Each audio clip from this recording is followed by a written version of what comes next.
याच्यानंतर हिंदुस्तान से तिसऱ्यांदा पंतप्रधान बनणारे माननीय पंतप्रधान नरेंद्र मोदी जी,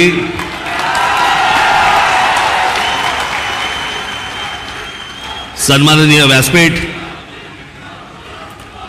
आणि माझ्या जमलेल्या तमाम हिंदू बांधवांनो, भगिनींनो आणि मातांनो,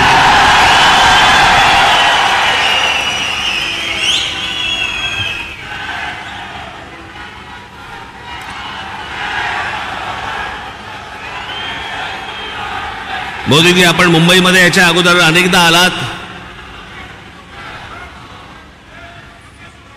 पण बरोबर 21 वर्षानंतर आपण आज शिवतीर्थावरती इथे आलात.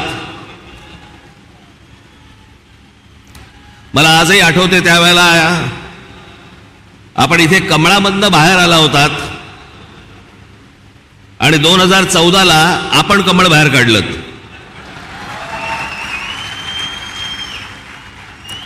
मी आज फार वेळ काही भाषण करणार नाही. आपल्याला सगळ्यांना मोदीजींचं भाषण ऐकायचंय. गेल्याच महिन्यामध्ये माझं इथे भाषण झालेलं आहे. 3 टप्प्यामध्ये फक्त बोलणार आहे मी. त्यातला एक टप्पा झालेला आहे. त्याचा पहिला टप्पा होता मोदीजींची पहिली 5 वर्ष. त्या टप्प्यावरती जे बोलायचंय ते 2019 साली बोलून गेलोय.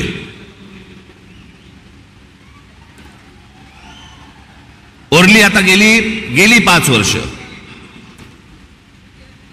मला असं वाटतं आता देवेंद्रजी, मुख्यमंत्री अजितदादा, इतर सर्वांनी, उद्धव ठाकरे, शरद पवार आणि इतर सर्व माणसांवरती वेळ घालवला. मला असं वाटतं त्यांच्यावरती बोलायची गरज नाही. जे सत्तेतच येणार नाहीये त्यांच्याबद्दल आपण का बोलतो?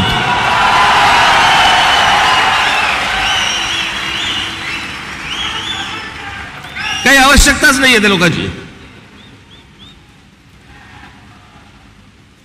मला असं वाटतं की अनेक अशा योजना ज्या गेल्या 5 वर्षामध्ये झाल्या, मी त्या दिवशी माझ्या सभेमध्ये म्हटलं होतं, टीकेच्या वेळेला टीका, समर्थनाच्या वेळेला समर्थन, प्रशंसेच्या वेळेला प्रशंसा. पण काही गोष्टी अशा आहेत की जे माझ्या आता गेल्या काही सभांमधून मी उद्धृत केल्या की 90च्या दशकामध्ये जे एक प्रकरण घडलं सगळ्यात मोठं,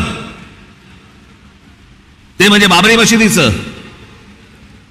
हजारो कारसेवक तिकडे उत्तर प्रदेशमध्ये गेल्यावरती तिथे मुलायम सिंग यादवच्या लोकांनी, पोलिसांनी तिकडे आमच्या कारसेवकांना ठार मारले, शरयू नदीमध्ये प्रेत फेकून दिली. ते चित्र काही माझ्या डोळ्यासमोर कधी गेलं नाही. आणि ज्यावेळेला बाबरीचा ढाचा पडला त्याच्यानंतर ते राम मंदिर बनवू मनात असं आलं होतं की कधी हे बनणार नाही बहुधा.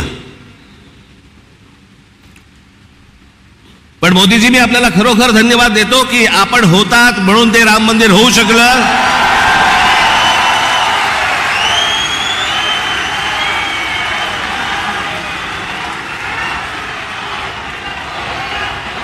अन्यथा ते झालंच नसतं.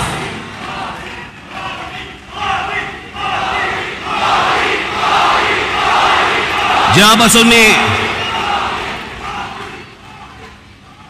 पूर्वीचा इतिहास, भारताचा स्वातंत्र्य नंतरचा इतिहास, जेव्हापासून बघतोय तेव्हापासून एक गोष्ट कानावरती पडायची सगळ्या बाजूनी, या देशातलं 370 कलम काश्मीरमधलं रद्द झालं पाहिजे. इतक्या वर्षात जी गोष्ट होऊ शकली नाही ती नरेंद्र मोदीजींनी त्यांच्या पंतप्रधान पदाच्या कारकिर्दीमध्ये ती करून दाखवली. आज त्याच काश्मीरमध्ये जाऊन तुम्ही जमीन घेऊ शकता, जागा घेऊ शकता. तो एक भारताचाच एक भाग आहे हे आत्ता सिद्ध झालं.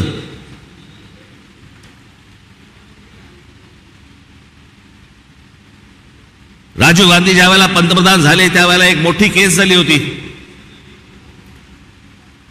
आणि एक प्रकरण सुप्रीम कोर्टामध्ये होतं आणि सुप्रीम कोर्टाने निकाल हा शाह बानो नावाची एक महिला होत्या त्यांच्या बाजूने लावला होता. आणि सुप्रीम कोर्टाने तो निकाल लावल्यानंतर राजीव गांधींनी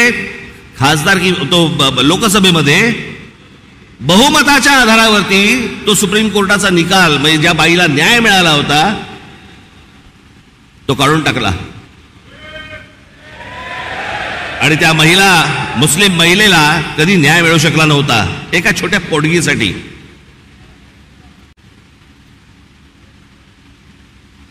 पण मोदीजींनी ती एक गोष्ट करून दाखवली की तो ट्रिपल तलाक तलाक तलाक तलाक तो कायदाच रद्द करून टाकला आणि हिंदुस्थानातल्या सगळ्या जेवढ्या मुस्लिम महिला आहेत त्यांच्यामध्ये एक समाधानाचं वातावरण झालं की रात्री आपला नवरा आला, शुद्धीत आहे का बेशुद्धीत आहे माहित नाही, पण समजा उद्या तलाक तलाक तलाक बोलला तर करायचं काय पुढे?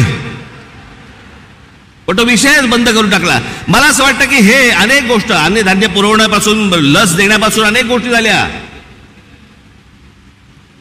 पण मी या सगळ्या गोष्टींना सर्वात धाडसी निर्णय मानतो. ही गोष्ट करून घेणं, इतकी वर्ष जी होऊ शकली नाही ती गोष्ट मला असं वाटतं करून घेणं, हे मला असं वाटतं की सगळ्यात महत्वाची गोष्ट आहे असं मला वाटतंय. अनेक योजना राबवल्या गेल्या अनेक वर्षांमध्ये. आज मोदीजी मी फक्त आपल्या समोर उभा आहे पुढच्या 5 वर्षासाठी. या पुढच्या 5 वर्षामध्ये आमच्या सर्वांच्या, महाराष्ट्राच्या आपल्याकडनं अनेक अपेक्षा आहेत. त्या मला फक्त अपेक्षा आपल्या समोर फक्त बोलून दाखवायच्या आहेत. याच्यापेक्षा मला कुठचंही लंब चौडं भाषण नाही करायचंय. त्यातली माझी पहिली अपेक्षा आहे की गेले अनेक वर्ष खितपत पडलेला मराठी भाषेला अभिजात भाषेचा दर्जा मिळावा, ही गोष्ट आपण पंतप्रधान झाल्यानंतर मराठीला तो सन्मान मिळेल अशी मी मोदीजींकडे अपेक्षा व्यक्त करतो आणि ती होईल, तितक्याच धाडसाने ती होईल अशी मला खात्री आहे.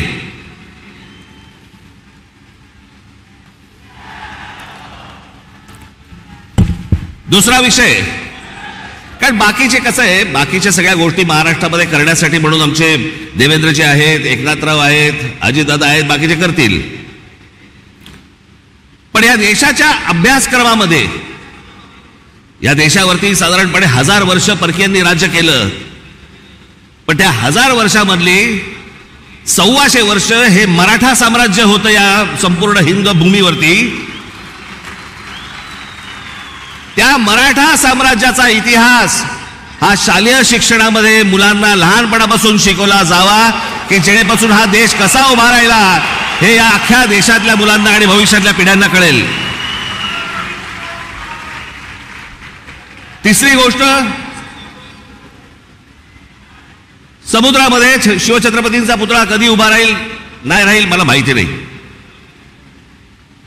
पण माझी विनंती आहे की आमच्या शिवछत्रपतींची खरी जर स्मारकं कुठची असतील तर आमच्या शिवछत्रपतींचे गडकिल्ले आहेत.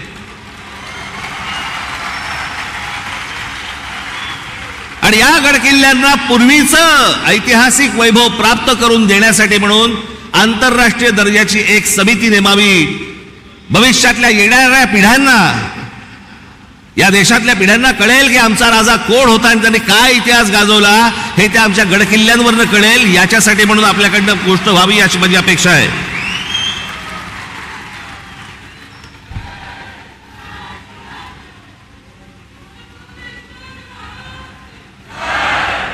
चार 5च गोष्टी आहेत, माझ्या फार नाही आहेत.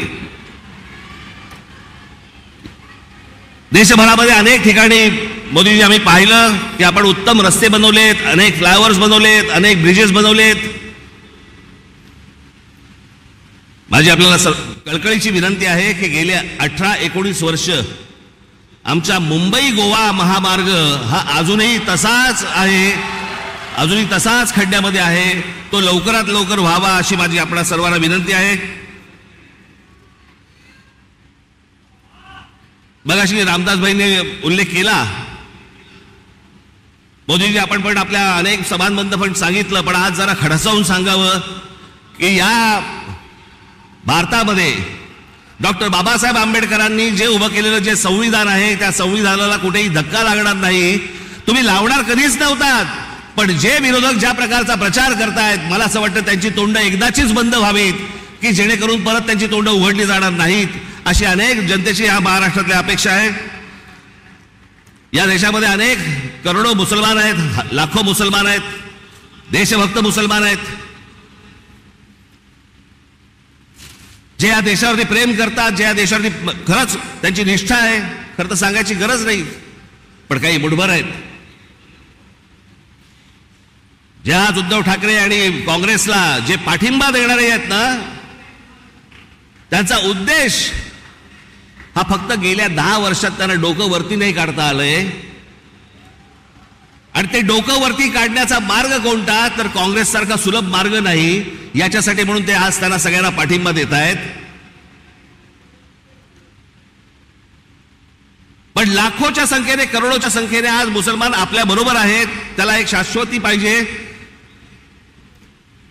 त्याला मनात आदर आहे, तो काम धंदेवाला आहे, त्याला काम करायचं या देशामध्ये, तो या देशाचा नागरिक आहे, पिढ्यानपिढ्या राहणार आहे.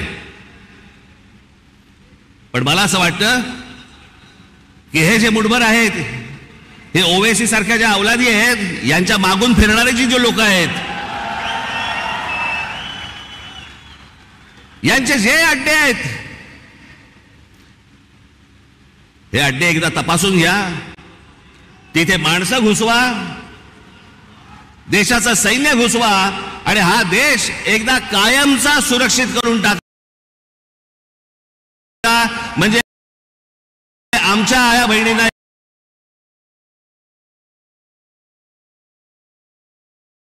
त्याच्या पुढे देशामध्ये फिरताना कोणत्याही प्रकारचा त्रास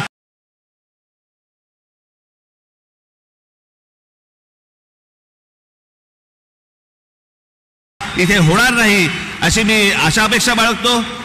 आणि शेवटचं म्हणजे आमची मुंबईची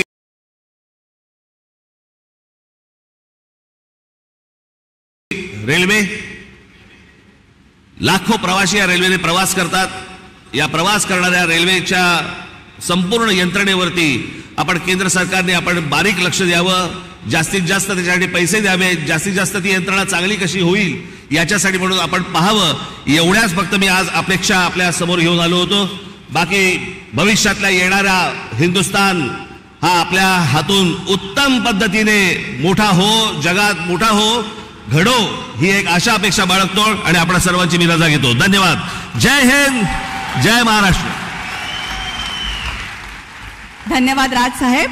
देवी और सज्जनों, करोड़ों नागरिकों के मन की और दिल की बात जानने वाले, उनके